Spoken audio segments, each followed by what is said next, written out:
Quinoises et Quinois, la République démocratique du Congo est touchée par la troisième vague de la pandémie à Covid-19, avec la ville de Kinshasa comme épicentre de cette maladie. Le ministère national de la Santé publique a alerté dans son message de jeudi 3 juin dernier sur une augmentation exponentielle des cas de Covid-19 dans notre pays et plus particulièrement dans la ville de Kinshasa. Depuis le début de l'épidémie, déclaré le 10 mars 2020, le cumul est de 23 468 cas confirmés pour la ville de Kinshasa. Cette troisième vague, causée par des variants indiens et sud-africains, s'avère dangereuse et touche déjà des familles à Kinshasa.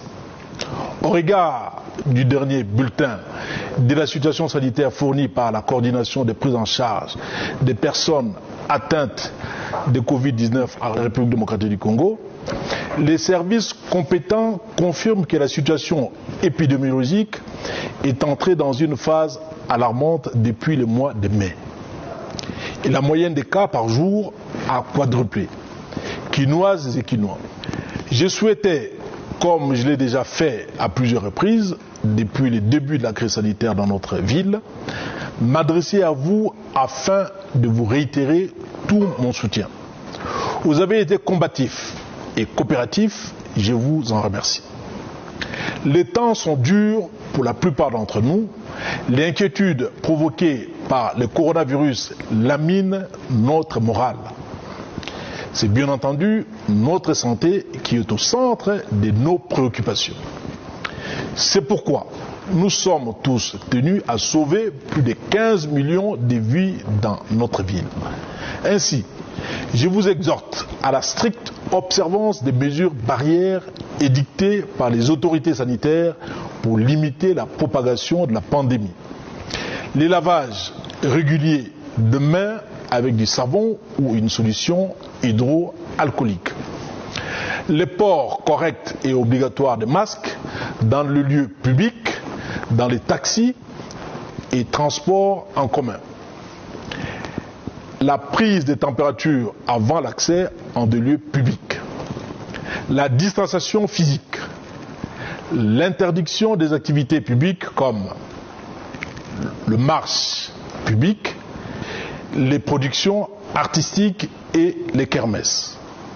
Les cérémonies festives et les réunions de plus de 20 personnes. Les compétitions sportives se font à huis clos. Les transports des dépouilles mortelles directement de la morgue au lieu d'inhumation sans veillée mortuaire. Le fonctionnement des églises avec strict respect des gestes barrières.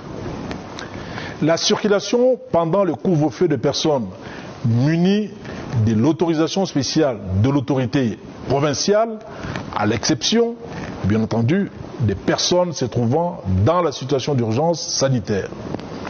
J'instruis à cet égard le commissaire provincial de la police nationale congolaise à assurer le contrôle strict des présentes mesures. Quinoises et Quinois.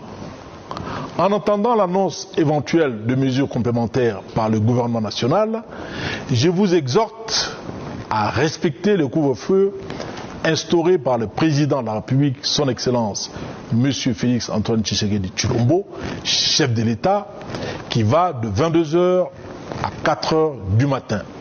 Que Dieu nous protège tous, que vive la ville de Kinshasa, je vous remercie.